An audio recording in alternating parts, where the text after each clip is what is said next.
On parlait de l'Amazonie, la 5G n'est sans doute pas près d'y arriver. En tous les cas, dans le monde occidental, ça se rapproche à grands pas, on va le voir. Un futur réseau mobile qui ne laisse personne indifférent. Il y a les pour et il y a les contre. Avec nous pour en parler, Caroline Saune. Bienvenue à vous sur TV5 Monde. Vous êtes experte indépendante au sein du club Greenit. Avec nous également Florence Durand-Tornard, fondatrice et déléguée générale des villes Internet. Merci d'être avec nous. On vous retrouve dans quelques instants.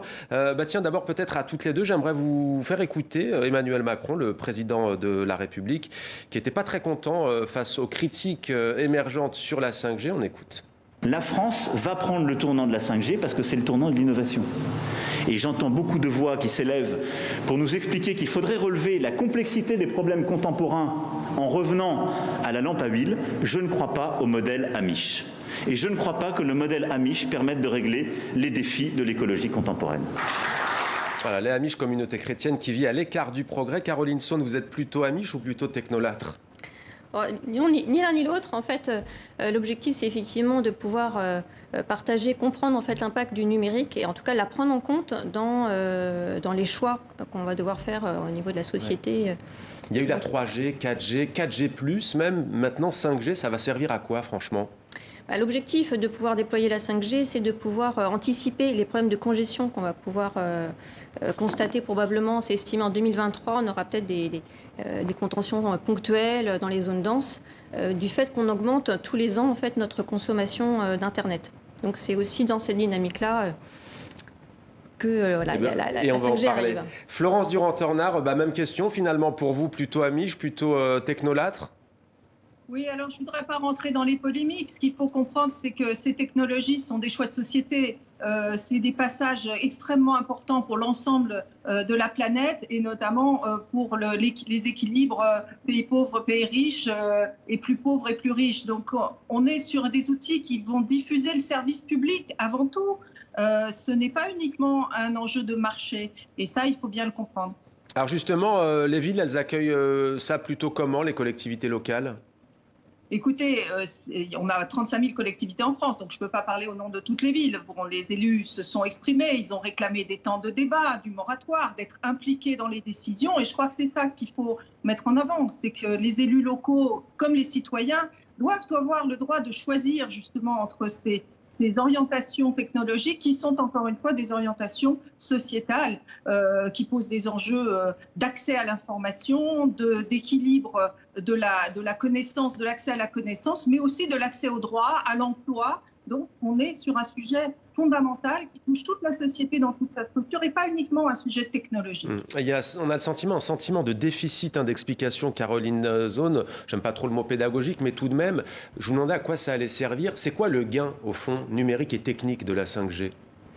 Alors, le gain, ça va être surtout du débit, 110 à 100 fois plus, comme la fibre, en fait. La fibre optique. Comme la fibre optique. Donc, effectivement, après, la question, c'est finalement, est-ce que, à quoi on va, en plus d'avoir peut-être plus de consommation pour les utilisateurs, on parle peut-être de l'industrie ou des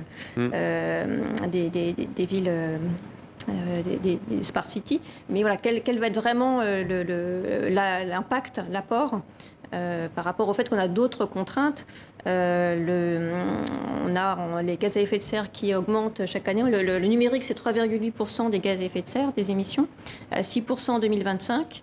Et on a en même temps signé pour diminuer de 4% tous les ans et on n'y arrive pas. Qu'on oublie parfois trop souvent. Et surtout l'impact des métaux, parce qu'on est très dépendant des métaux et on a des dates de fin de stock très proches, à 1 ou 2 générations, bien plus basses que le pétrole. Ce sont les fameuses terres rares, le bauxite, le cobalt, notamment au Congo. Alors parmi les inquiétudes, donc vous avez dit notamment l'environnement, bien entendu, les changements climatiques, mais il y a aussi la santé qui inquiète les usagers d'Internet et des réseaux sociaux.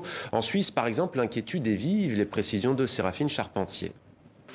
Comme en Chine, au Danemark ou encore à Monaco, la 5G devait rayonner partout en Suisse. C'était sans compter la résistance de ses citoyens. Les anti-5G ont réussi à faire interrompre, pour un temps, le déploiement des antennes et à faire diminuer la puissance de leur rayonnement. Un soulagement pour Camille, Un dispositif avait été installé juste au-dessus de son appartement. On n'a pas de véritables recommandations fédérales en ce qui concerne l'impact de la 5G sur la santé. Des Suisses s'inquiètent. Cet ingénieur est régulièrement appelé pour mesurer les ondes à proximité des habitations. Depuis avril 2019, des riverains se plaignent d'effets sur leur santé. Le problème qu'on a particulièrement avec la 5G, c'est que comme les fréquences sont normalement plus hautes, et puis qu'on veut que ça pénètre dans les bâtiments, il faut mettre une puissance de dingue, parce qu'évidemment ça traverse mal les murs. Au total, seulement 360 antennes 5G ont été installées sur tout le territoire. Elles devaient être au nombre de 20 000. Un contretemps malheureux pour les opérateurs. On a d'un côté vraiment ce besoin et cette volonté de vouloir toujours être connecté, de pouvoir transférer toujours plus de données, que ce soit des vidéos, des photos ou autres. Et d'un autre côté, on a certaines craintes qui sont liées à justement pas une antenne devant chez soi, etc. C'est un petit peu le même phénomène que l'autoroute. Tout le monde aimerait pouvoir l'utiliser, mais surtout pas devant chez soi. L'Organisation mondiale de la santé a classé les rayonnements électromagnétiques comme cancérigènes possibles pour l'homme, considérant comme crédible un lien de cause à effet. Florence Durand-Tornard, quel est votre avis au sujet de ces inquiétudes, notamment sur la santé ? Alors écoutez, il ne faudrait pas que le débat sur la santé qui est réel et qu'il faut avoir des études indépendantes, la demande aujourd'hui c'est des études indépendantes qui ne dépendent pas des différents lobbies en jeu. Mais il ne faut pas oublier et cacher dans ce débat la question de la surveillance. La 5G aujourd'hui peut poser différents problèmes, on les a évoqués, environnementaux ou de sanitaires, mais nous avons également un sujet lié à la surveillance. Ça va démultiplier des objets connectés qui vont capter les données, les émettre, les capter, les diffuser. Et on risque, nous, en tant que citoyens, en tant qu'individus, de ne plus avoir la capacité de maîtriser ces données qui vont circuler. Et il est très important qu'il y ait de la régulation qui soit organisée sur ces sujets. Ça concerne les élus et les villes. Caroline Son, votre avis ? Oui, en complément, je pense que sur la partie santé, l'ANSES donnera fait une étude et donnera son verdict l'année prochaine. Je crois que c'est prévu en 2021. Ouais.